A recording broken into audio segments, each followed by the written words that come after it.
What's up, guys? It's Adam and Brock with your Pelican Lake fishing report. It's now August. Brock, before we get to fishing, let's talk about the smoke condition. It's pretty bad. That's putting it mildly. This past week was one of the worst I've ever seen for forest fire smoke up here. On the weather app, it said very harmful. How does that make you feel? Great. It's a good thing you're young. We could not see across the lake. Some of the islands that are right out here, we couldn't see them for most of the week. I felt really bad for the people coming to go stargazing. There were no stars last week. So that fire is hundreds of miles. Some of these fires are 1,000 miles from us. We just happened to be right in the path this past week where the bulk of the smoke was going through, or so it seemed. I guess I heard it was bad everywhere, but the good news is this week has already gotten much better. Okay, why, Brock? Because the wind switched directions and is pushing it back. All right, so the wind's out of the south now, so much better already. We could see the islands the last 2 days. We could see across the lake again. So should have stars here again. So much better. Okay, so if you're wondering how the forest fire smoke is up here, it was pretty bad. Water temperature. Did you check? 71, I think. No, 77. What? You were close. You were only off Look by it up. 6 degrees. How are you going to look up the water temperature? I don't know. Okay, trust me, it's Never mind. 77 degrees. Oh, I swear it was like 74 the other day. It might have been the other day. Dude, it was totally 74. At one point in the week, it probably was. Are we going to argue about water temperature here? This is going to be a great video. No. Okay, so water temperatures. We'll say it's between 74 and 77. Is that compromise? Can we do Sure. a compromise? All right. Okay. Weather. It was very dry last week. Okay.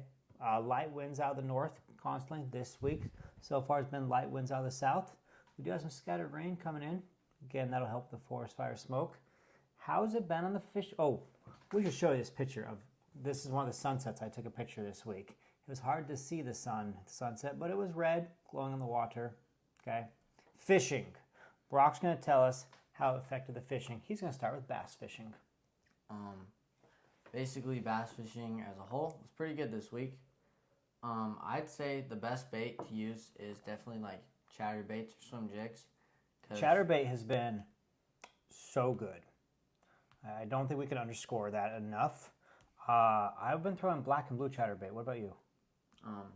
Brown. Okay. So some colors in there are fine, but that if you don't have a chatterbait, you need to get a chatterbait before you come up here. They've been good. Swim jigs, Brock's 100% correct there as well. Very, very good. So Anything topwater has been good, of course, with the warm weather. yeah, calm waters, great around lily pads. You went out with Nelson and Graham this past week. You guys throwing topwaters? A little bit, but we didn't do too good. But that day, but the other day we were doing pretty good on it. Okay. So, number one topwater there, what do you think it is, in your opinion? Whopper flopper. It's hard to go past the whopper flopper. I mean, scum frogs are always good because you can throw them all the way in the weeds. All the way in there. Anything that's pad the only crasher. downside. Yeah. But, so pad crashers like a scum frog, great. Whopper plopper. Spook, you've been throwing a lot of that. How'd it work this week? This week it was not very good actually. Okay, all right. Apparently the spook was off this week, but it has been good. Anything that's going to cause emotional water, a torpedo, a jitterbug, that'll probably work as well too. But a hula popper, a popar, that would do it. But yeah, topwater has been fun. We do have some bass pictures here. So let's show a few of those. Joe, Megan, James. Okay, we got some cool pictures here. So people are having a great time. Let me tell you some of the words that I've heard described this week about fishing. Phenomenal. That was a couple of different cabins told me that this week. This was just great. Let me show you a picture of a clicker here. Okay, this is from Brian and Melissa. This picture was taken on their 3rd or 4th day here. So they had already caught over 200 bass between the two of them. They were here a couple more days. They said they got to 291 after 5 or 6 days of fishing. So yeah, pretty good bass fishing. Walleye. We do have two. Two. Okay, we had Kind of two random people. for right now. Yeah, 2 people sent them in. Both of these pictures came from people who were targeting walleyes. Okay, so Tommy, yeah, this one here. A couple others in his group did catch walleyes, but I believe this is the only photo we have from them. We'll look through to make sure. And then here's another one. This just got sent in today. Okay, so this gentleman here was targeting walleye. He said off the edge of weed lines. He said he was using a live scope and looking for walleye moving around near the edge of the weed lines off the sand flats. And he said it worked pretty well. So wait, was he casting for them then? That's a good question. I actually don't know the answer to that, but I think he was casting for them. How would you use a live scope without casting then? You could jig a live scope. Oh, I guess. You could pitch a jig and let it sit there. So that'd be pretty easy. Lots of people fishing for bluegills. I don't think we have a whole lot of pictures for the bluegills. I mean, I feel like with bluegills, you catch so many they don't care to take a picture or Okay. send it in. Is it that easy? Maybe not for the bigger ones. I'm betting you could go down the dock right now and you could take 5 seconds and you'd catch one about this big. Hey, we should talk about the video I got the other day of the ultimate fishing machine on the dock fishing. It's me. Okay, the better than Brock. There was a heron who landed on the dock, and I saw it walking down the dock and was kind of like stalking, looking in the water. I thought, oh, I think this guy's gonna get a fish here. So I spent 10 minutes watching this, this heron, and it did. So check this video out right here.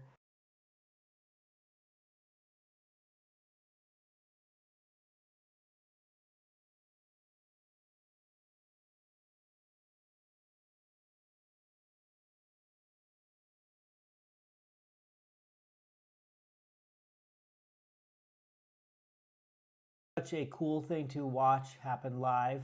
Again, it took 10 minutes. It does tell you something. Sometimes you gotta sit there for a while. Yeah, this guy sat for 10 minutes so you can watch that. So basically, you have to subscribe. I did watch it for 10 minutes because it was cool. It was a heron, bro. Sitting right there on the dock, fishing. Well, the question is it fishing or is it hunting at that point? I don't know either. Oh, I got nothing. Okay. Pike fishing. We got a few pictures here of pike. Okay. Again, as we look at the pike, here's the thing that's important this year, all right? The DNR guy, I've seen him a couple times this week. He was here doing the krill surveys. If you see him, all right, if you see a DNR car parked at a ramp and they're talking to people, this is your opportunity to talk to them and give them your feedback on how you feel about the slots for the pike. That is what they are evaluating right now. Okay, so please tell them if you don't like the current slots, you let them know. But we are seeing some pike get caught. So that's been good for things. What else you got, Brock? Okay, so with fishing weather, I think we forgot to talk about one topic that seems pretty relevant right now. Oh, the bugs are terrible. How are they, Brock? There's a lot of them, and they're pretty bad. And they come out earlier than normal, a little bit, I'd say. They're swarming in the evenings, like around dusk. It's bad. So I guess we just had a wetter than average summer. So a lot of bugs, a lot of mosquitoes. We are hearing reports of flies, deer flies and things during the day sometimes, but the mosquitoes at night, they're bad. So I don't know if that's impacting why the bass fishing is so good. I mean, I think it would help with topwater a lot. Well, there's bugs, a lot of frogs. Your bass are eating those sort of things. So, but man, the evening bite. Okay, you just got one there? They're everywhere. The evening bite is really difficult with mosquitoes. They're really not bad the rest of the day. I haven't really had trouble with them in the mornings, but at night, you better be prepared to handle bugs. So, however, bring bug spray and spray it on your lures. Dude, that is the worst advice you could possibly give. Do not spray it on lures. You will not get bit if you spray them on it. Don't get in your hands. And do not spray your bug spray on your depth finders. Okay, someone did that last week to a rental, and now I've got pitting all over the depth finder. That stuff is nasty. What's DEET. pitting? Pitting means it's got little holes, like little small, pits it out. You didn't notice that on the one boat? No. Oh. What? Okay, so that's it for the fish report. Now, if you are one of those who are wondering what is going on with the channel, If you saw the announcement a couple weeks ago where we said we were going to be posting on a different channel, we did try that. It didn't work out so well for us. And after talking about with Brock, you know, it takes a bit of work. It takes about 4 hours for us to make one of these videos with the planning and the filming, the editing and all that. And we were trying to cut down some workload. But rather than having, you know, hundreds of you or potentially hundreds of people change your viewing habits to go to a different channel, we decided to just have us just keep doing a little bit extra work. So we tried to make the change. It didn't go so well. And we do want to thank you for watching. We really appreciate those of you who take time to watch. If you have a picture you want to send to us, please send it at Pelican Lake YT@gmail.com. That's Pelican Lake YouTube. So Pelican Lake YT@gmail.com. Happy to take your photos of any fish. Again, we appreciate those of you who watch the videos. If you haven't already, leave us a comment. We love to get comments where you tell us what you caught or questions about fishing or like that. So anything else you want to add to that, Brock? Nope, that's it. Goodbye. Okay, we'll see you next week.